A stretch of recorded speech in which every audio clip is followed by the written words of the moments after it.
Hello and welcome to the two-man power trip of wrestling. I am your host, JP John Paz. And with me today is a former six-time TNA Knockouts champion, a former TNA Knockouts Tag Team champion, and of course, a former Women of Honor World Champion, Angelina Love. Welcome to the two-man power trip. How you doing? Oh, good. Thank you for having me. How are you?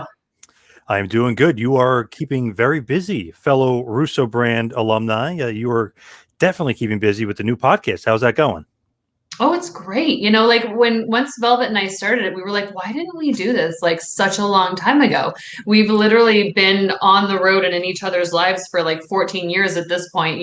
So we're like, why didn't we always talk? We have so much stuff to talk about. But, just everything being good timing and Vince hitting us up and, it was just so yeah, the beautiful podcast, we film it every Monday and then it gets dropped every Sunday. So we film Monday the week in advance and it's really fun. It's doing, as far as we know, it's doing really well so far. So Vince talked you into it. Yeah, he brought it up to us. He wanted to have us on the brand. So like I said, like we had never thought of having our own podcast. And then he just presented us with this opportunity and we were like, oh, heck yeah, we love Vince. So it was an easy yes. Great idea by him. I'm actually surprised, like you said, like it didn't come out sooner because you guys are naturals. Great stories. You guys got great stuff to tell. Yeah, but we're not tech savvy. So at the thought of like having to produce things or do a lot of editing and all that kind of stuff, like we are like, oh no, like computers and stuff, like no. So when Vince kind of told us like, we have people that just literally record it and everything else will be done, thumbnails will be figured out, teasers will be done. We were like, oh, sold. That's easy. Record and let him and the Hameen Media Group and everybody else do their thing. You just do your thing and they'll do all the heavy lifting. There would literally not be a product if we had to edit it and produce anything by ourselves. With the podcast, like when you kind of first thought it up, what was like the idea? You're just literally going to say whatever? Did you want to have a structure to it, or what was the thought process? I mean, Velvet and I can just talk and probably have years of content just shooting the shit. And, like we have so many stories and we have so many similar views on things in wrestling and outside of wrestling, world stuff. So yeah, it's just when we were thinking of a name of the podcast, us being the beautiful people, TBP, I was like, oh my God, it has to be the beautiful podcast. Like I just thought, I thought that I came up with like the greatest idea in the world. And I texted Velvet and she had said that she had thought of that too, but she was like maybe kind of thinking about something else. And I was like, no. Like, I'm not trying to like take the reins here, but like, it has to be the beautiful podcast. We are the beautiful people, TBP. We can be the TBP on the TBP. Like, this is like the greatest thing ever. And she was like in love with it too. And she's like, yep, it has to be that. And I was like, whoo. So we felt pretty creative about that. When you go all the way back, like you said, 13 or 14 years ago, knowing Velvet, how did you guys get together? Is that Russo like scripting and saying like, oh, you guys would be good together? Or did something else come about with the Dutch, or how did you guys get together? No, it was our idea. We went to Vince with it. And then we all kind of created it together. So we had when I was in WWE developmental back in like, when would this have been? 2006, maybe? Velvet came in for a week tryout. So like we had done like a couple like Philly kind of based indies probably back in like 03, 04. And then when I was in WWE, she had come in for a week tryout. And then I think her and I were like one of the first two that were contacted for the Knockouts division when TNA was looking for like that giant new group of girls to come in. I think it was Kong and then the two of us. So we kind of knew each other a little bit from there. And like I had already known ODB and stuff like that too, Tracy Gale. But we were roomed together. So we were like staying in hotels together and that, we're just talking and getting to know each other. We just have so much in common. Our personalities are so alike, that we were just like, okay, here's this new women's division. Like, how do we stand out on our own? Everybody is being their own singular character. Why don't we be a team? We'll do something different. We'll be our own little group or something. So that was kind of the thing that we wanted to do to set us apart from everybody else, being that there were so many new females introduced at the same time. When you like first meet her, I guess it would be Deep South or OVW? No, I only had my week long tryout at OVW. I went to Deep South. I chose to go to Deep South because for me, if I had have gone straight to OVW, my thought process was it was saturated. Like there were so many people there. I didn't want to be like new and then just like thrown into a giant group of people and possibly lost in the shuffle. So that's why I chose to go to Deep South because everybody was going to be new. The facility was new, trainers were new, the talent was new. So that was kind of my thought process. But no, her and I did a couple like WEW shows together in Philly in like 0304. So that's when we would have like initially met, but it wasn't like, those were some long ass days. So we didn't really get a chance to like talk and hang out or anything. But then when she came into Deep South for her tryout, like we know Chrissy Vane too. So like we were kind of hanging out and talking, whatever. And then once we both went to TNA and we were both new there, then it was just like, we just kind of connected. With Deep South, who was down? Like, who was the trainer down there? Was that Dr. Tom down there? No, it was Bill DeMott. Oh, okay. It was Bill DeMott, and then we had Dave Taylor helping out there too, and then lots of guest people coming in and stuff. Did you enjoy it down Deep South? Because I heard some horror stories about Deep South. I was the only female from the day the doors opened until the day the doors shut. So for the first 6 months, it was just me and 16 guys. So that's kind of where I learned my got to keep up with the guys, got to try to do better than the guys kind of attitude and mentality. And then, some girls kind of started trickling. And so it was just me and 16 guys for the first 6 months of that whole developmental system starting. It's weird because it feels like 20 years ago, but it also feels just like yesterday. It was very traumatic for a lot of people. I can guarantee you it was not what anybody thought it would be or what our dreams and aspirations of, being in WWE or getting to WWE was what we thought it would be. So for all of us that made it out, that's literally what I say, we made it out. Was it tough though, being the only girl? I mean, that's kind of scary in certain aspects. The guys were awesome. I made some lifelong friends there, like guys I'm still friends with to this day. There was 5 guys who I was super close with and kind of like took me under their wing and like kind of protected me and made sure, like knowing me being the only female there. Plus my apartment got broken into when I wasn't there, probably within I don't know, 6 to 8 weeks of being down there in Georgia. We were all actually at Bill DeMott's house watching, I believe it was the WWE's ECW pay-per-view, where like Edge was on there and like, do you know what I mean? Do you remember that one? It was, I think that was the second one night stand, I think it was. I don't know, but I mean, we had only been there for like not even 2 months. And when we were all at Bill's house, which was like a half an hour away from like where all of our apartments were, somebody had broke into mine and I had 2 cats there. When I had 1 cat, I just had 1 cat at the time. But we didn't have shit, when we first got down there. So they didn't do anything, but so then I ended up staying with Bill and his wife for a week while I moved out of that area and into like a little better area with better apartments and stuff like that. So it was pretty crazy. How was Bill? I mean, you hear some good stories about Bill, and then you hear some people complaining he's too tough. He's got that old school, general or whatever, the corporal mentality of hard-nosed training. That's true. But I mean, like he was fine towards me. But it was just a weird experience and environment as a whole. There was really good times and then there was really bad times. There was tons of uncertain times.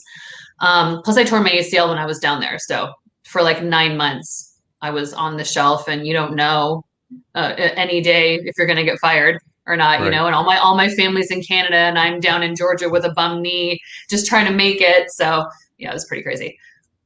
Were you there when Johnny Ace showed up and literally tore the place down? And I was literally there from the very first day until that day when he came in and the doors were shut. And we were told if we returned to that building anytime after that day, we would be fired. Wow, that's crazy. I was just talking to so we're all early 20s, right? And we're just like, oh my God. Like, and stuff was happening behind the scene, like not a lot of us knew about and stuff. So it was just that I just feel like the whole thing was a mess. That like there's a reason why it shut down. I was just talking to TJ Wilson about that, and he was saying like he was covered in like dirt, and because he didn't know why he was there, and all of a sudden Johnny Ace is like, "Clean it up. We're taking this place, apart." We were just having a training day, like a regular training day. And yeah, just like Johnny Ace just walked in the door, and whenever he comes around, all of us developmental kids are like, you know what I mean? And then he was just like, everybody go sit on the bleachers, and we went and sat on the bleachers, and we were just like, oh my god, oh my god, oh my god. And there had been a bunch of stuff that some guys knew about. I had no clue about what was happening. And I just always preferred to like not know. But he was basically like, listen, training is done. We're shutting this place down. Go home, go grab a workout, grab a shower, grab some food, whatever you want to do. I want everybody back here in 2 hours. We are clearing out this building. And once we're done, if I find out that anybody else steps foot in this building, once we shut the doors, you will be fired. So we were all just like, okay. And then what? And like we didn't know about like the Tampa facility opening or anything. So everybody who was ready to go to TV, and I was one of them, went to OVW because it was just like go to OVW and then go to TV. And then everybody else who was just in developmental went down and started FCW in Tampa. So you basically, did you stay for OVW long, or is that when you went over to TNA? I was there for a week and then I got released. Any reason? Oh, creative had nothing for me, even though I was supposed to go to TV 4 days after they released me. Did they give you a plan of what you were going to do on TV at least, or no? Yeah, so that's when they still had ECW. So they had, I feel like Michelle McCool was managing Aaron Stevens, and I can't remember it. Casey James? Was it Casey James? Okay. And then Ashley Massaro was managing Brian Kendrick and Paul London, I think, at the time. And then they were going to, Mike Knox was already in ECW. They were going to bring in his indie tag partner who was in developmental, Derek Nykirk, and then have them be a tag team, and I was going to manage them. And then there was going to be this thing with like the guys and the girls, and it was going to be a thing on ECW. So I got released on a Thursday, but I was told that I was going to TV the following Tuesday to debut that character. So when they called me and said, creative has nothing for you, I was like, bullshit. I'm supposed to go to TV in 4 days. What are you talking about? Who makes that call? Johnny Ace? No, Johnny, no. He always passes the buck on that. It's the head of talent relations. So I got hired by Tommy Dreamer because he was talent relations at the time, but then it was Mike Bucci when I got released. So Johnny Ace doesn't make those calls. Okay. Interesting. He only tears down. I mean, I don't know if he does now, but at the time, no, it was always like the head of talent relations. They basically get the head of talent relations to do their dirty work for them. They make those decisions and then they just pass the heat on to somebody else to do the hard part. Right. They don't want to have to deal with that.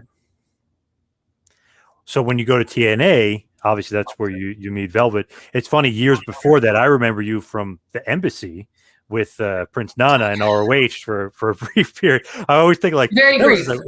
They're like very brief, but it was like funny, like the way they were using you. Like he was like kind of like your step stool, and then he was trying to boss you around. I was his step stool. Yeah, that's what I mean. Yes, yeah. Well, you know what? It worked for the time. I mean, like that could never fly in like today's society or in today's wrestling world, and like whatever. But at the time, it totally worked. It was funny. It was like whatever. I didn't care. I wasn't offended by it. But yeah, so that was right before I got hired by WWE to go to developmental. So I had done a few Ring of Honor shows in like mid to late 2004. And then I was supposed to do like their Boxing Day show. Boxing Day is the day after Christmas in Canada. So they had a show December 26, 2004. But then I got called probably December 20th or something, 2004. And Dreamer told me. So then I had to go back to Canada to get my visa. And then I had to call Gabe at the time and let him know I couldn't do that after Christmas show because I just got hired. And he was totally cool. He's like, congratulations, that's great. Like, no problem at all. And yeah, that was it. You missed a good show. It was the final battle that 2004. You missed a good one. But anyway, as far as I've made it back. I've circled back, Ed. Yes, I was going to say, but 15 years later, I circled back, and I've done a final battle now. So. But I digress because it's been years later, and you did make a final battle appearance. So yeah, you made up for it. But just going back to TNA and getting in there with Velvet, that was the time period where, you kind of didn't really hear too much about women's wrestling as far as WB was doing, a lot of the bra and panty stuff and all that kind of stuff. It was a very bra and panties. Women were the pee break matches at that time. Yeah. Except according to Dutch Mantel, he kind of takes credit. I don't know if he should or Russo should, but he was saying, let's get Gail Kim, let's get Awesome Kong, let's get all these women together. They could do so much more. What was it like backstage? Is Dutch correct, or is he taking too much credit? Well, I mean, a lot of people can take credit because it was a huge team effort. You know what I mean? Like Jeff Jarrett, you know, it was like a sink or swim idea. I don't even really know if he was like, yes, we have to have a females division, but it was wanted. And I feel like the way that everything kind of played out with starting it and all of us originals, like it couldn't have been any better. What do you think about the name Knockouts? I thought it was cool. We didn't need to be girly or anything. And they made us like these really cute shirts. Me and Velvet wore them for some of our matches. Like they were black female t-shirts and it said TNA Knockouts and had like the little lips on the bottom and stuff like that. We were obsessed with those shirts. I liked it because it was so much different than when they were saying divas. Like it just had a whole different divas is so girly, right? But knockout is like tough, sexy, you know? So it's like, it's got kind of everything taken care of with that word. Yeah, definitely. And I feel like at that time, you guys really kind of took it to another level where it's like, okay, we're going to be completely different. Like you still have sex appeal and stuff, but we're going to be completely different from what they're doing. We're actually going to focus in, and it would actually work because ratings were going up.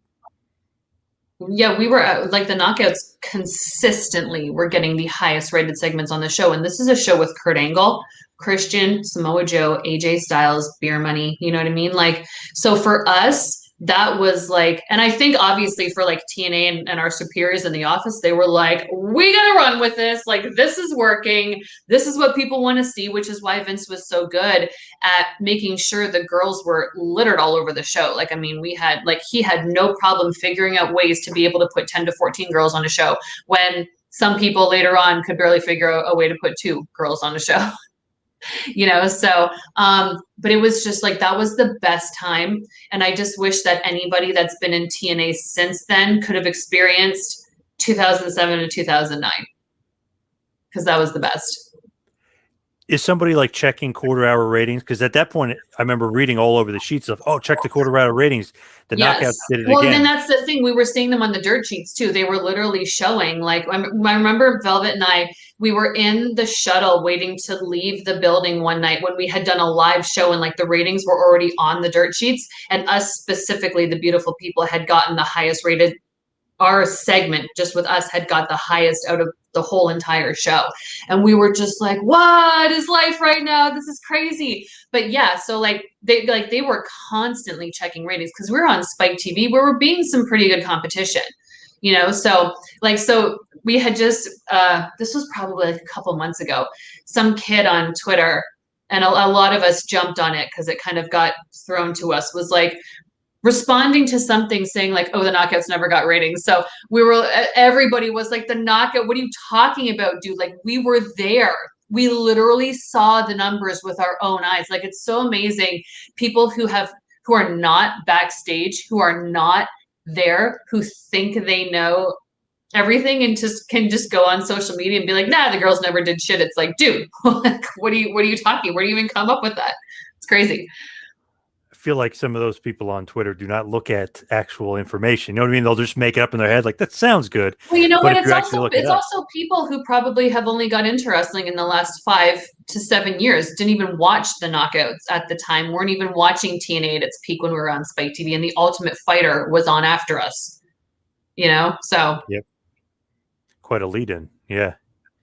I feel like a lot of the fans today are completely clueless. I mean, this might be, no offense to some of the fan base, but some of the fan base out there just doesn't, I don't know if I'll follow the business. I don't know why they watch. It's a strange, weird fan base. Like when I try to give people the benefit of the doubt, because it's like maybe they were 7 years old in 2007, you know what I mean? And now, and for me, when I first started watching wrestling, it was like WWF everything.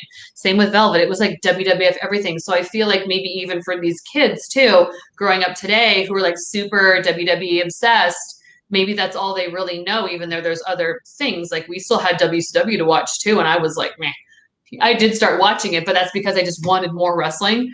But WWF was still like my number one, you know? So, but TNA now is not what it was back then either. So. maybe they're thinking current day knockouts or something, something to that effect. Yeah, maybe, but I think they just don't know. Like if they were, graduating grade school or graduating high school, they probably would have no knowledge or recollection of any of the ratings or how well we did at that time. But I mean, but there somebody, a decently well-known Twitter account, this was probably a year ago, did a poll about like, what do you think really started the women's revolution? Was it the Paige to Neil Dashwood Emma match or whatever in NXT, that really great match they had, or was it like the knockouts? And the knockouts got voted as like that's what started the women's revolution. It's not a knock on the other girls by any means, but it's like that was a little validating for us, like, oh, people do know, people do get it. Yeah, absolutely.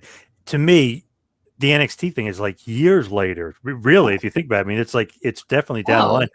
You guys, 9 years later, like long time later. Yeah. So it's funny that the fans kind of don't. I don't know. Maybe maybe they're too young to remember. Maybe too dumb to look it up. But really, 07 to 09, when you get millions, and now they which is funny looking at now, it's like they would kill for 2 million viewers even now. Because Raw, I think the other day did 1.4 million. I was like, whoa, the lowest ever of all time. So I mean, they would kill for the numbers the knockouts were getting at that period. Mm-hmm. Yeah. When that's happening, what is like the thing? Like, oh, we got to get you guys on TV more. You guys got to do more. Like, what's the sense from Jarrett and Russo and the guys?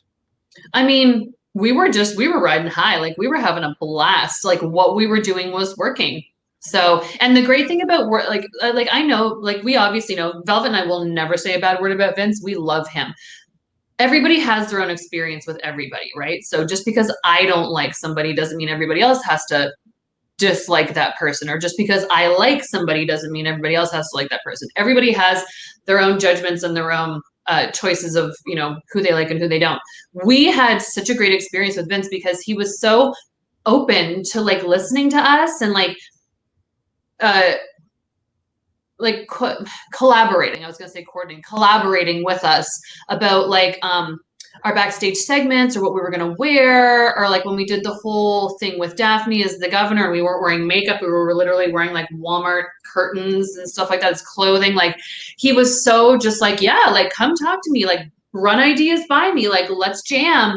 He always gave us the ball and let us run with it. And I think when you don't have such a leash on your talent and you kind of keep it open so that they can kind of give their own creative and we can be free spirit creative artists, which is what we are. When we're working with a writer who lets us have that freedom, that works the best, like because then we can be ourselves and that comes across as the most authentic. And I think Vince definitely had that relationship with Velvet and I and a lot of the knockouts, but definitely a lot of the guys too. And I think that makes a successful product, not when you're trying to like micromanage and control everybody and holding people back because it's not your vision. And then it comes across like they're trying too hard or acting, and then fans are all over that, and then they don't buy into the character. And then it's just, what I mean? It's just like a snowball. It just kind of snowballs into disaster. One thing I noticed with Russo, there's no middle ground. Either you love him or you hate him for whatever reason. Steve Austin loved him, The Rock loved him, Foley, Goldust, but then there's this group of people later on that just the Samoa Joes of the world just didn't get along with him for whatever reason, didn't like him. So I feel like, but you know what? Like not everybody likes everybody. Not everybody in the world can date each other. I don't love I don't vibe with every makeup artist, but I have my two that I love. Do you know what I mean? It's the same thing. And like somebody like Samoa Joe takes his craft so seriously. If he butt heads with somebody who's writing stuff for him, I mean, it's not going to be a good relationship. Like that's pretty cut and dry, Yep. But it's interesting with Russo. Like I always like kind of laugh because like, well, the Rock likes him. He kind of did a little bit of something in the business, kind of, sort of, yeah. Yeah, like Steve Austin. Remember that guy? Yeah, he kind of liked it. And Foley and him and Goldust, they would say. And the Rock. What was it? The "This Is Your Life" segment or whatever. Like, oh my gosh, gold. One of the highest rated segments of all time ever. Yeah. I believe another one of Vince's segments was Undertaker Austin, which was a match, but that was one of the highest rated ever too. But in the Russo attitude era of writing, you know what? Like I don't know. I just adore Vince, period, as a person too. You know what I mean? Every time he saw me, he'd be like, Angelo. They always called me Angelo. I'd be like, "Sup, Vince?" Like it was like seeing your uncle, your cool uncle, all the time. You know, like that's the kind of relationship we had with him. I just didn't like him winning the WCW championship. That's all. But he knows. He knows that. Well, that was before my Yes. time. Well, with Russo and Velvet and like putting things together, when you guys do like the backstage skits and you guys are kind of being like the mean girls stuff, is that you saying like let's do this, or it's him kind of saying let's go in this direction, or is it total collaboration 100%? I mean, he is just like, be you guys. You guys know how to be you guys. So at that time, there was a very short list of the roster that were getting like the scripts, like what we were going to be doing at TV, like a couple days beforehand, which was great because I always knew exactly what to pack. So I never had some, I didn't ever have to pack half my closet just to go to TV because I never knew what I was doing. So, but we would get like, if we were doing like our backstage segments and our thrones with like Kip or whatever, and Lauren, who was the interviewer, we could kind of like, that would all be written out, but we would change a lot of it. And Vince, like Tal and I were like one take wonders. So like we could get backstage segments done so easily because her and I would just bip, bip, bip, bip, bip. We already know how to be our attitude. We feed off each other so well. We could literally do it in one thing and Vince would be like, great, my one take wonders. Awesome. Love you girls. And it's like on to the next thing because TV days are so busy. But there were some times where we would see stuff that would be written and it's like, we just wouldn't say that. You know what I mean? We wouldn't say those words necessarily. And so we would try to like just go with it. And then we would be like, eh. And we would just say to Vince, like, hey, I know, right? And this would be like while we're backstage about to film our segment, like, hey, like this thing that you wrote here, like, I just can't see myself saying that and making it believable. Could I maybe change this and say this? And Vince would be like, "Oh yeah, that's fine. Like, just get the bullet points across. Make sure you mention the pay-per-view, what day it is, what time it is, who you're wrestling, and then fill in the blanks around it. But just get all this general stuff over." And then that just opens up, right, for like us to just be able to make it our own and make it believable, which is why everybody thought we were so believable as like the Princess Mean Girls. I love that though, because you always hear today WWE like, oh, it's a script, they're reading a script. But if you say your character, and you're so controlled. Yeah, it's like I would never say that, right? I mean, that's like so many people. Well, and that's like when I do seminars and stuff like that, or when people are having difficulties like figuring out their character or how to cut promos that don't sound too acted. I'm like, you have to feel what you're doing. Like Velvet and I, like I'm a terrible baby face. I'm the worst, like clap for me. Like, like that happy, like cheerleader stuff is just not me naturally. I am more of a silly, sarcastic kind of person. So being like a sarcastic, princessy, bitchy kind of character was just so much easier for me performance wise, and same with Velvet, but like Taylor Wilde, great natural baby face, right? Yep. ODB, great natural baby face. She's got that 3-letter name, easy to chant. Who she was being on TV is exactly who she is in person. Like, so, yeah, that was the easiest for us. And like I said, when I go to seminars and try to help people with promos and stuff, they'll be like, well, I'm a baby face, but I really want to be a heel. But this indie promoter that I work for, like, really wants me to be this way. And I'm like, I get it, but maybe have a talk with that promoter and be like, listen, like you want me to be your top person. I need to come across as authentic and believable as possible. I don't feel this. Can we try something else? I'm always saying like, who's your favorite? Watch that person. Who's your favorite? Watch that person. Study, learn the little things, the facial expressions. I love teaching people how to really accentuate volume wise or length wise and how they say a word to like really get that point across with that word. And obviously, as you can see, as I'm talking, I'm very animated just naturally. So yeah. They like watching the Roddy Piper documentary. I was just talking to Dusty Rhodes' old assistant back in the day, and he was saying like it's funny, like you think it's natural, but they'd write stuff down to themselves. They like get it in their self, like how exactly they would say it, and then they would just start talking and naturally saying it rather than writing it down like a script, because then you become a robot. You got to be right, because then you're trying to remember word for word exactly what was written down, and then it can come across like you're reading a prompter or you're like a robot. So for me, it was just like I would go over stuff, but then for some reason, like once I get in front of a camera and get a microphone in my hand, like I just turn into something, and my voice is like nails on a chalkboard. I don't know why that happens, but it is. And I'm just like over the top with attitude. But it's very easy for me at this point. It's really weird too, because I used to be scared to death to be a public speaker when I was a kid. Like when you had to do speeches in grade school, the little cue cards, and you had to pick a topic and talk about it for like 3.5 minutes or whatever. I tried to be sick every year on speech day because I dreaded it. The thought of having to stand up in front of my class and do this speech, like my throat, I would get like anxiety. My throat, I feel like my throat would close up, and I know my face would get beet red. I thought my voice sounded different, and I'm shaking, and I hated it. But then once I got into wrestling, it's like, you are in front of people. You are performing in front of people. You are screwing up in front of people. You're probably having a wardrobe malfunction in front of people. So after a while, and plus when I was in Deep South, like just being, WWE, like we were working on promos all the time and timing them, and you know what I mean? And when you have like the 10-second countdown, or that was 15 seconds, the 10-second countdown, you got somebody behind the camera going like this, and you got to be done by the time it gets down to 0, and you're trying to not rush the finish of your promo, but still, it was a lot. It was a lot. So by the time we got into TNA and we were just allowed to be us, and we could be obnoxious, and we could be loud, and we could be bitchy, and we could be all the things, just the characters, the personalities, the vibe with Vince, just everything, it just worked. That was kind of like back in the day, like when the teacher would call and you had to read a paragraph. You'd be like, okay, I'm the 8th person. You count down the 8th and you try to get that paragraph ready. You're all nervous. That was the worst. It. Oh, the worst. But now I could easily, without batting an eyelash, grab a microphone and stand up in front of talk in front of 10,000 people like it's nothing. It's a natural talent, a natural. Gail always hated that, but she would rather go out there and get power bombed by Kong than do a promo. And I'm like, what is wrong with you? Promos are easy. Why are you scared?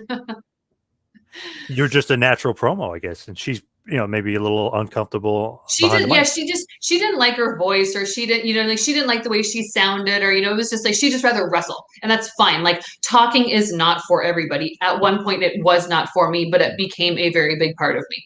So when Gail and Awesome Kong are kind of doing their thing, are you thinking like, oh, this is great, I got 2 people that I can probably work with, just as far as like, wow, because they're elevated not only the TNA, but the women's wrestling in general? Were you thinking kind of selfishly, like, okay, these are going to be 2 great people I'm going to be able to work with? I mean, I had worked with Gail before everybody worked with Gail, because we trained together. So yeah, we trained together in Toronto, me and her and Tracy. So I mean, I had been wrestling Gail since 2002. Oh wow, okay. Yeah, we all trained together before she even got hired by WWE. So oh yeah, I had already been there, done that with Gail before we even got to TNA. So I was scared to death to work Kong now. Scared to death.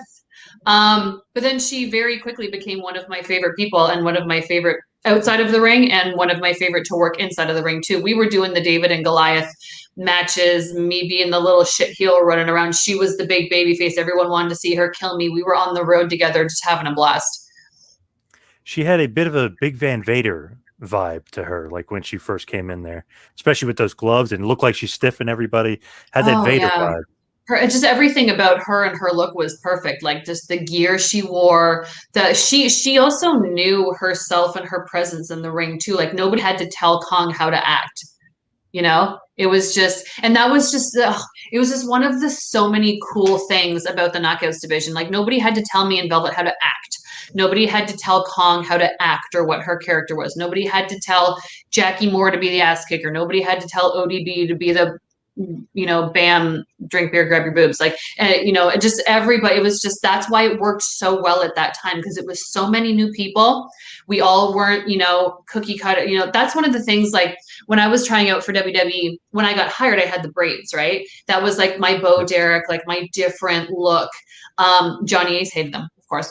But everybody liked it because I was blonde, but it made me stick out because they had 900 blondes on the roster already. You know what I mean? So when they told me to take the braids out, it was my second day there and I was already verbally hired, but they just hated my hair. And I was like, no problem. I do my hair myself. Like, I'll take it out tonight and come back tomorrow looking completely different. Like if it gets me hired, like this, my hair, like no big deal. But but I was like, I'm just gonna be blonde diva number 42. You know, like I just, Right. you gotta look different, have something different. But in TNA, everybody looked different. Everybody. And we loved that. And I think the fans loved that too. It was so many new people, so many new characters, so much stuff to get invested in. Everybody looked different. Everybody talked different. Everybody wrestled different. Everybody dressed different. Oh, it was, and obviously the ratings showed that's exactly what everybody was wanting to see. Definitely. It felt like it was a different vibe to it. Because, right, that generic kind of blonde model thing that WWE tries to go for doesn't work when people are looking for something different. Or if you want somebody to stand out and get over, got to be different. Yeah. And everybody loved the braids by Johnny Ace. So, what's his problem? You're asking the wrong person. I feel like he's always got a problem. Even my buddy Shane Douglas, who used to be his tag team partner, Dynamic Dudes, he's got a problem with. Everyone's got a problem with Johnny Ace. Well, maybe Johnny Ace needs to ask himself why. Somehow sticks around WWE for over 20 years. Somehow, so he's skating by. Yeah, he is. So when you first win the TNA Women's Knockout Championship, I think it was a 3-way. I think it was Lockdown 09 with Kong and Taylor Wilde. Does that mean more to you? Because as a fan, you're like, oh, there's a huge moment. But to you, the wrestler, what does it mean? Did you watch the match? I was there live. Do you know what happened? You won. Yeah, I was completely unconscious on my feet. I got a major concussion in that match. Oh, so I didn't realize that. Okay. Oh, yeah. I mean, like, I feel like pretty much everybody knows that now, but there's still some people where I guess like we covered it well enough, ad-libbing in the heat of the moment, live on pay-per-view with Kong tied to the cage and me unconscious and Taylor Wilde being like, oh shit. So when Velvet and I tied Kong's hair to the cage, yep. To incapacitate her, me and Taylor Wilde had this whole sequence that we were going to do to go into the finish, and then I go over. We had a great sequence figured out. But like when I was had Kong's hair tied to the cage, and I was like, ha ha ha, whatever, and then turn around to catch Taylor Wilde in that crossbody. I fed in close, and she jumped really high and far. And if you watch, like she completely squished my head. Like I kicked my legs up like Kip to catch crossbodies, and it was just like good night. And like she covers me 1-2, and then like I don't kick out, and she kind of does the thing for me because like she knew I was supposed to kick out. And then if you watch, I just go like onto the side of the mat, like I was out. And then she's kind of standing there like, and I'm just like over here like this, and Kong's tied to the cage, and she's live on pay-per-view, and it's like, oh shit. So she just grabs a hold, like, like we should do if something like that happens. And you can see me, and I'm just like I'm just like my whole body is just like there's nothing there. But at some points my eyes are open, but I don't remember any of this.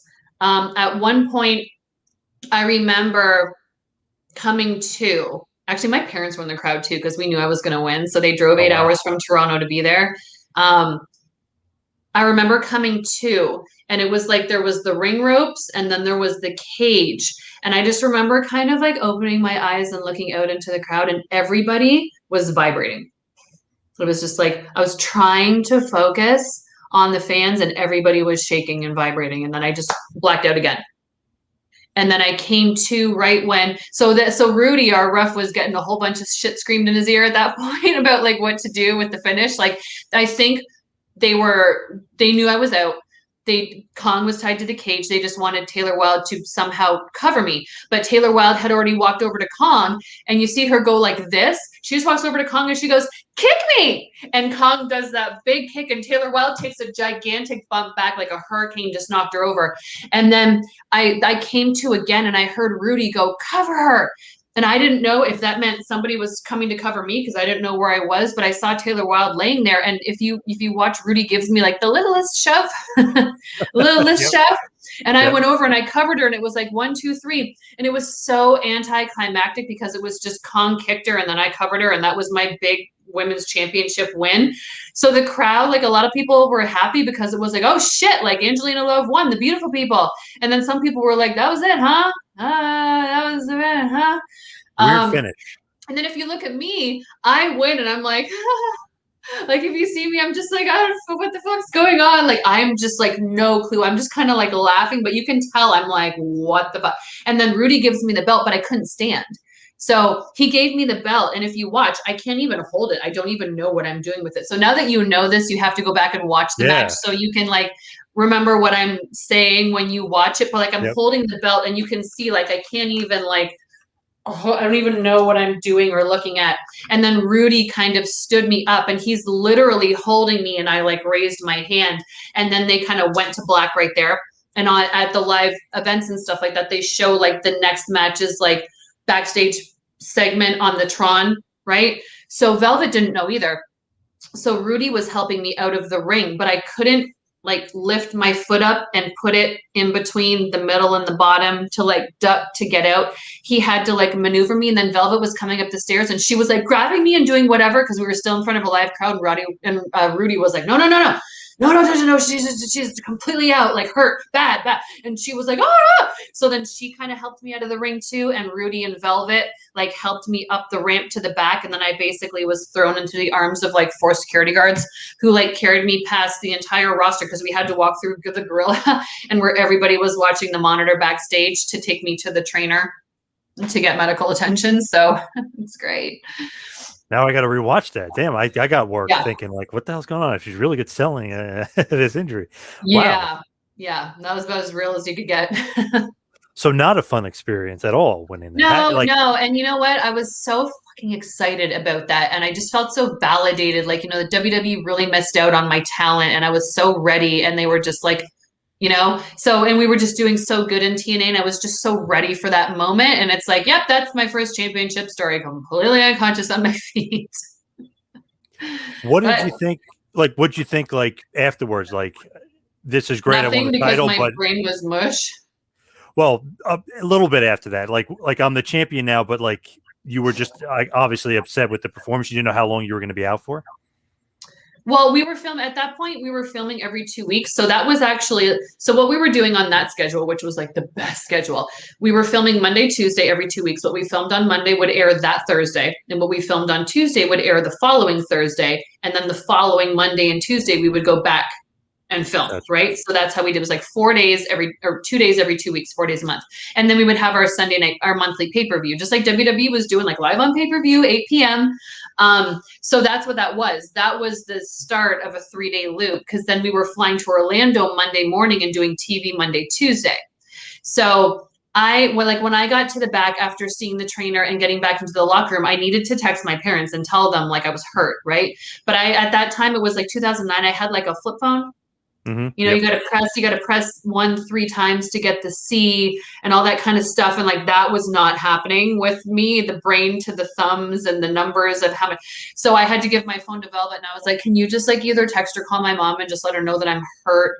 I got a concussion, but I'm okay, but just let them know, because they were going to spend the night. I was going to take them out, all that kind of stuff. So it was like, I didn't know if I was going to be able to fly. Like they told me like it was safe, but I was like, are you sure it's okay to fly? Like 8 hours after getting a major concussion. I didn't sleep at all that night. I had to get woken up every half hour. You know what I mean? So like, it was just like, so then once we got to the airport the next day, I got some food. Everybody was like, oh my God, are you okay? Oh my God, is that okay for you to fly? And I'm like, I mean, that's what I was told. I don't know. We'll see. But they wanted us to throw this big, ridiculous, beautiful people-esque, you know, a championship victory party with Madison and Velvet, and then and they wanted like the blow horns and noisemakers, and I was like, Vince, I'm like, the sound of my own voice is giving me the biggest headache right now. Like I can't scream, I can't talk loud, I can't have people blowing horns in my ears, my brain's gonna explode. But we still ended up doing it. Like it was just, I think Madison and Velvet, because I couldn't blow into anything. Like my head was just a mess. But I just kind of turned it on for TV. You know, you get that little bit of adrenaline, you become your character. We did that whole thing where I had the button like that. We had that stripper thing, you know, and then Kong came down and ruined it. So we got through it. But nothing was quite as ideal as we wanted it to be.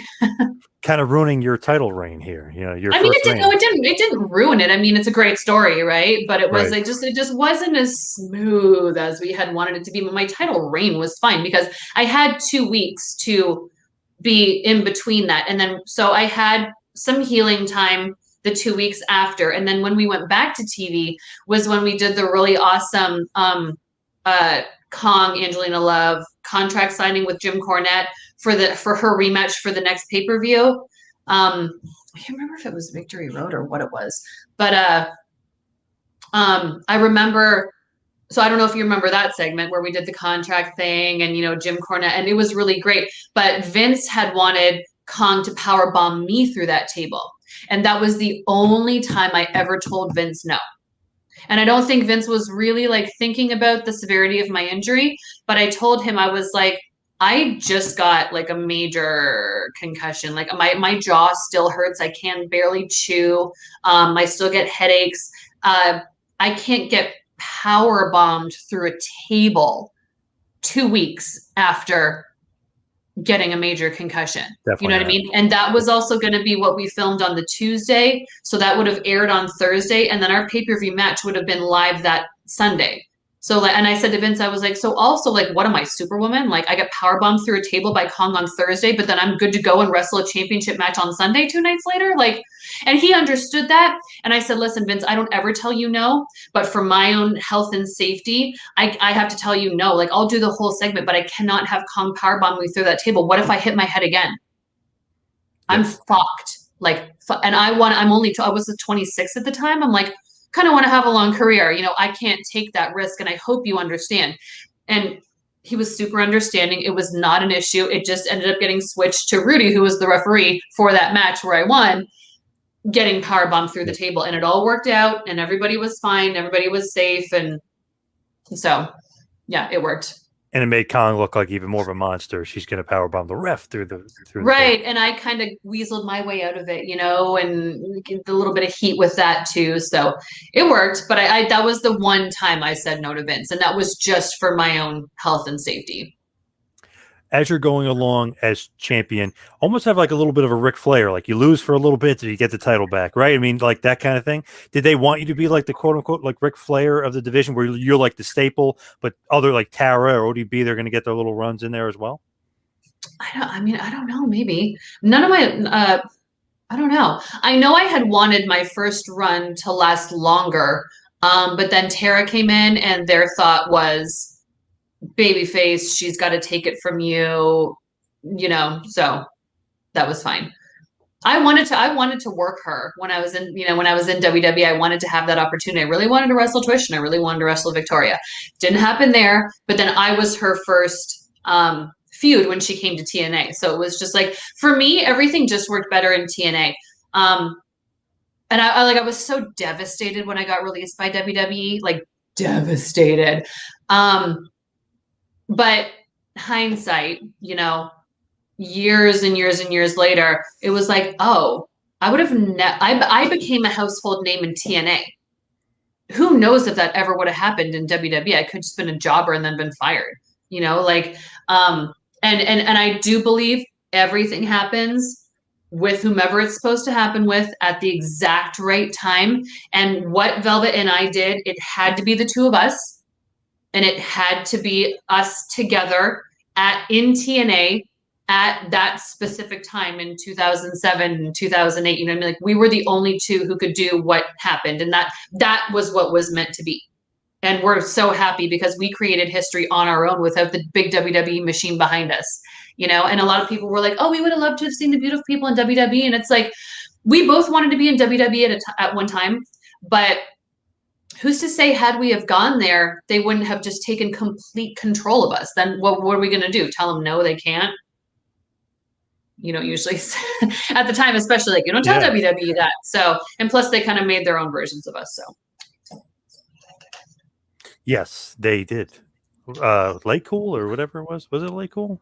What was the ripoff version? I don't remember, but it's interesting because at that time too, they weren't really giving the women any sort of push. Like you said, you would have been a manager in a tag team, and like, yeah, who knows? It wouldn't have gotten over, or possibly wouldn't have gotten over. But just that time period, WWE with the women, they weren't pushing them at all. Yeah, and I feel that they realized, like, shit, TNA's ratings were like really starting to knock on their back door, and a lot of how well how good of the ratings that we were getting was from the women.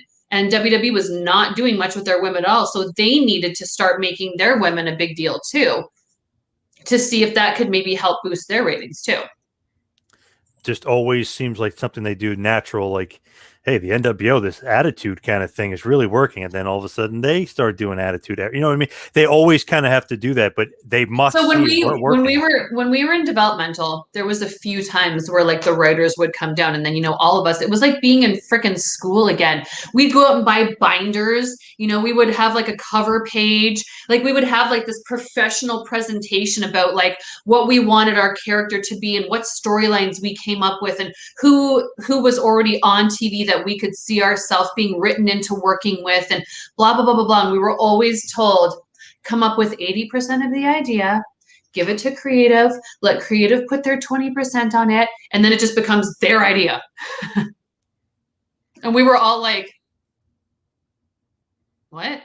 Aren't they hired writers? Why do we have to come up with 80% of our own shit to get on TV? Isn't their job to write us onto TV? Why do we have to come up with most of it? It's kind of backwards. Yeah, but I mean, they kind of did that with a lot, right? Like took an idea and gave it to their people and took this group and gave it to their people and to the, so they knew stuff that worked, but it was just like, oh, missed the ball on that one, missed the ball on that one. Okay, who do we have that we can do this with? You and you. Do study this, you do it. Yep. You be our version of that. In a weird way, were you guys like almost thinking like, okay, imitation is a form of flattery? Were you almost thinking that? Or you're like, they're ripping us off? God, I barely remember. I feel like at first we were like, what the fuck? You know what I mean? Because it was like, this is our thing. Like, fuck you, WWE. You wouldn't take us. Don't try to steal our thunder because we're making it for ourselves somewhere else. But yes, it was definitely like, because everybody knew. Like, everybody knew where that idea came from. So we were just like, well, when it works, it works. Now, we're talking like positive stuff here, but also want to mention Dixie, because I know sometimes in the Patreon, you guys go a little bit off and you guys weren't big fans of Dixie, I think. Are you a patron of ours? I am not, but I am a part of the Russo brand. So I am privy to some stuff, some information. I'm pretty sure we've talked about Dixie on the podcast too, not just the Patreon. Right. So, yeah. Not a fan? No.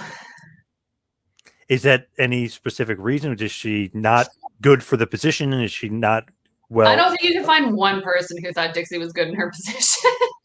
At first, I was actually kind of intimidated because I was like, oh, wow, a female boss. Like Stephanie McMahon, I was always so intimidated by her, right? And then it's like, oh, the president of like TNA is a female. And it's, we just all wanted to be in good with her, right? And she was really sweet at first, but then it was like, once other people came in and once she started for some reason thinking who the fuck she was and she needed to be all over the show. And she at first, when we first got there, we loved the environment and working for her because it was like, she was always like, how's your family? She was always asking how people's boyfriends were and how stuff was at home and always asking the guys how are your kids and stuff like that. Like at first it seemed like, oh wow, like she really cares. Like about not business stuff too, like that home family stuff. Like that's really nice to want to know. And we're not like just employees, but then it was like, oh my God. Then she had to be on every segment. Then we were getting kicked out of the makeup chair because it was, oh, Dixie had to get her makeup done, 800 times. But it's like, we have matches and we have backstage segments and we really need to be done too. And we start doing it ourselves because it was like, oh, Dixie is doing. And she was just like, such bad bit drunk backstage, like at pay-per-views. And it was just like, we just really quickly realized that it was like mommy and daddy just wanted to give their daughter something to do and some money to go do it with. And then she really just thought the show was based around her. And she had a lot of people whispering bad decisions in her ear. And then all of a sudden it was just, she started treating everybody like shit. Like, we were just like her plebeians, you know what I mean? We were just like so beneath her and below her. And it was just like, she wanted her own reality show and like all this kind of stuff. It just became way too much. She screwed up our Spike TV deal too. Spike TV was going to re-sign TNA to like another couple-year contract. And she asked for absurd money. And they were just like, no, here's your offer. Take it or leave it. And she was like, oh my God. And then just kind of came back and they were like, no, take it or leave it. And then she was like, oh, and she just, oh, it was a fucking disaster. And then Spike TV was like, fuck it. We're done. Never mind. And then she was like, oh, no, wait.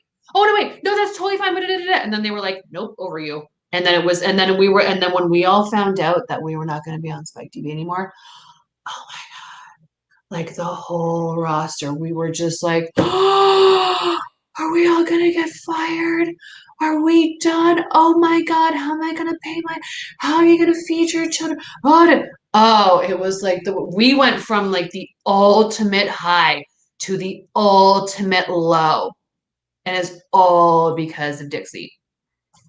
That was a huge loss. I mean, that Spike TV deal was great. And a lot of people blamed Russo for it, which was crazy because he was a consultant and supposedly he sent an email to somebody.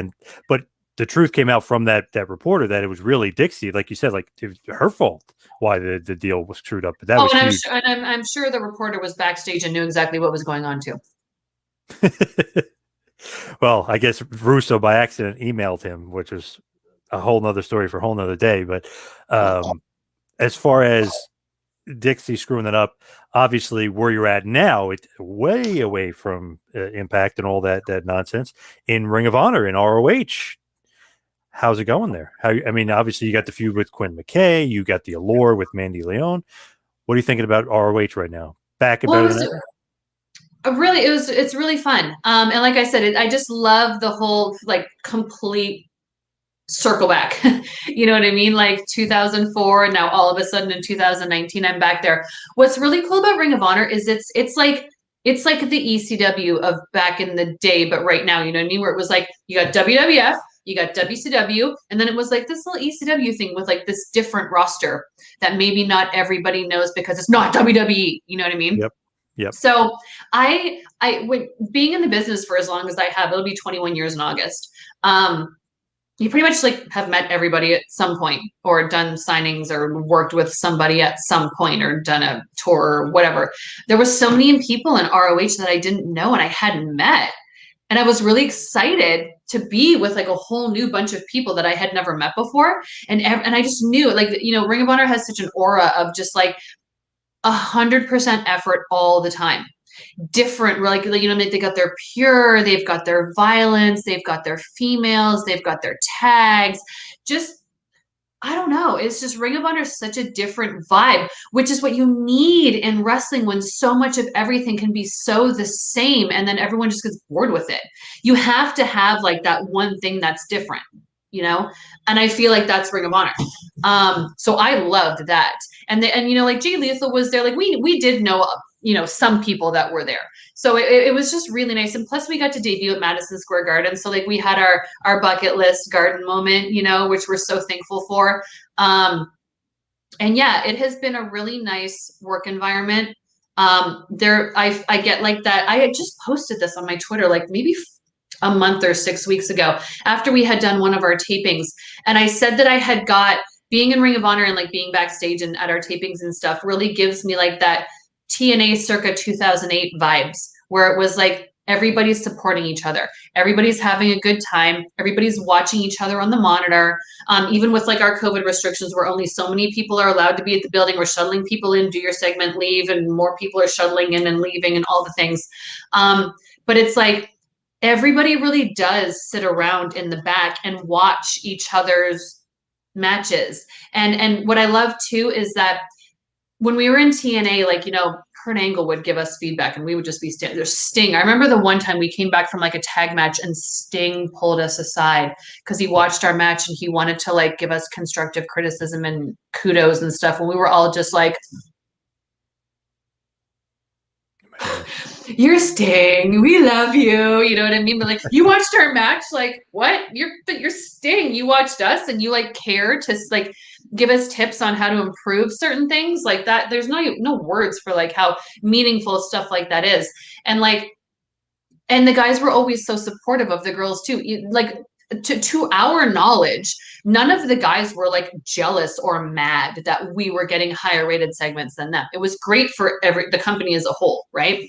And I get the same vibe in Ring of Honor because it's like the guys are always so willing and available to help the girls. If we're stuck with something or if we have any questions, and they always watch our matches. And when we get to the back, high fives and tell us what they liked about the match, if there was anything that we needed to improve upon, maybe what would you guys have done different, whatever. They're just so open and helpful. And it's just, I love like that vibe in the environment. It's very, I don't know, it's not like there's no walking on eggshells being there. You know what I mean? It's just like it's really good vibes. And I've been in this business too long to deal with any bullshit. So I'm all about good vibes, working in good vibes. Keep it positive. Yeah. The Allure, obviously very much like the Beautiful People, but Mandy's kind of taken the place of Velvet. She fitting in, well? Or No, we don't look at completely... no, we don't look at it that way. I understand, like, because me and Velvet are the Beautiful People, that if we start a group in another company, a lot of people are going to look at it, be like, oh, there's the Beautiful People 3.0 or whatever, you know what I mean? The Beautiful People was very Paris Hilton, Nicole Richie, Simple Life, Mean Girls movie, princess bitchy stuff. The Allure is like women. It's more tough. It's more ass-kicking attitude, sexy women. The Beautiful People was like princessy, bitchy, that kind of. Do you see the difference? Yep. So we didn't come into Ring of Honor wanting the Allure to be like a BP 3.0. So I understand, like, surface wise, you could look at it and be like, oh, group, beautiful people, just like the beautiful people. But we've been trying to not have it be presented that way. But I mean, I feel like anybody could look at a group of girls and be like, oh, it's like that. Oh, there's a group of girls like beautiful people. Oh, there's three girls together and they're all mean girls, the beautiful people. You know what I mean? Yep. It's easy to label it. So Yes, definitely. But we love Mandy. Mandy was like, oh, she's so similar to me in Velvet. Like, we all just clicked right away. Like, all down to personal things. Like, me and Mandy talk every day. Like, we're actually friends outside of work. Like, it's very easy to be friendly with people at work, but once you go home, if you maintain a relationship with people like daily, that's a way different story. You know what I mean? That's something that's more meaningful. I love Mandy. Like, we just absolutely love Mandy. She fit in so well. She's so gorgeous. She's so exotic looking. And she's just like, her and I both like to burn sage, and we like crystals, and we talk about astrology and conspiracy theories and stuff like that. So, like, we're friends, period, like outside of work, so that makes work even easier. Nice. Now, speaking of Russo, he just called me. He must have heard us talking about you. So his ears were talking about him. Yeah, his ears ringing. But it is great. You and Mandy in ROH work together. Quinn McKay, she's got a little bit of an attitude problem, but that's okay. It's no problem. Yeah, but she'll blame it on everybody else because it's never her. Oh yeah, that's a fact. Well, yeah, that was my whole Age of Entitlement, right? Which was basically like what my whole spiel was before they showed the match, and why I had no problem having a match with her, because it's like the amount of time that I've spent in the business, the amount of people that I've seen that just have accomplished nothing and have been in the business for 2 minutes, who are like, where's my stuff? Where's my championship match? Why aren't I the star of the show? And it's like, what have you done to earn that? Right. Like, where does this attitude come from that you just like walk into the wrestling world and you think you're out everything? Like, what? Like, nobody's teaching like etiquette and respect anymore. And like, I guess I'm old school. I mean, like, I guess etiquette and respect is like old school mentality now. I don't know. Yep. But yeah, to be like I said, like, when you're a new person coming into the company and you've got a lot of, championships in places that you've worked, and you've got some steam behind your name, there's going to, in a locker room full of women, there's going to be like at least one person who's going to be like, kind of catty about it. But like I said in my promo before the match, I didn't think that the one person that would have the biggest problem would be the freaking backstage interviewer. Like, what? You are not even a wrestler. Like, what are you even talking at? What are you even doing? So to me, who's just like, take no shit, I'm just like, like what? So yeah, and I don't, I mean, like that attitude, maybe she's gotten away with it and many other people like her, maybe they've gotten away with it elsewhere, but like you bring that to me and you've crossed a line. You don't get away with it with me. No, no, because people leading the future of the business, like that's going to drive it right into the ground. So Hey, I'm with you. I agree with you wholeheartedly right there. But as we head for the finish, head towards the wind down, just give everybody kind of the rundown of what they're going to get when they listen to Beautiful Podcast and obviously the Patreon. oh yeah, so like we just kind of shoot the shit. You know, we'll have a little drinky poo, a little Jose. I like, you know, my little Jose tequila, and Velvet will have her what did she have? Patron the other day. But you know, it's just we talk about everything. Like we talk about relationship stuff, we talk about the jab, we'll talk about like the pandemic, and we'll talk about wrestling road stories. We talked about just what we said, like stuff with Quinn, the age of entitlement, like how has this become such a thing in wrestling these days? Like we'll drop some names. Like we just, and plus we're ridiculous, right? So we're just like, her and I have this thing where like we'll just show up one day, we'll both be wearing the same shirt and we'll be like, really? Won't be planned, it'll just happen, you know what I mean? Or we'll say the same thing at the same time, or we'll have the same idea, we'll blurt it out at the same time, and then we're like, get out of my head, shut up. So it's just like we're just kind of like we're funny to watch, you know, and we have really good insight on a lot of things with our beliefs and our feelings on things. And you know, when she was trying to get into WWE, that was a good story. When I was in WWE, and like everything that happened with my release, you know, that's good stories. So there's lots of stuff we do, and we take fan questions too. Like, what do you want to hear us talk about on the podcast? Like tweet us or like DM us on Instagram or whatever. Like we're down to take like fan questions and answer some questions with our own opinions and perspectives too. So we pretty much like put everything out on the table. There's not really anything that we don't talk about yet. Anyways. You know, it's so funny. You mentioned before, and I'm just thinking, you said you were 26 at the time. So I was like, wait a second, how is that? Like, I always thought you were, oh, that's crazy. I'm just now thinking, I was like, oh, just you seem like younger. You know what I mean? So, like, which is a good thing, I guess. But yeah, I guess which is a good thing. But I was just first realized, I was like, wait, 26? That I would have thought younger. But yeah, that's great. I turned 40 in September. Wow. And Velvet is the same age? Today. Okay. Today's her 40th birthday. Wow. Oh my God. Okay. June 2nd. So she's 3 months older than me. Wow, because I'm almost 39, so I'm thinking you guys are like younger than me. I'm thinking like, oh, well, thank you. That's how we want to look, and that's why we do maintenance.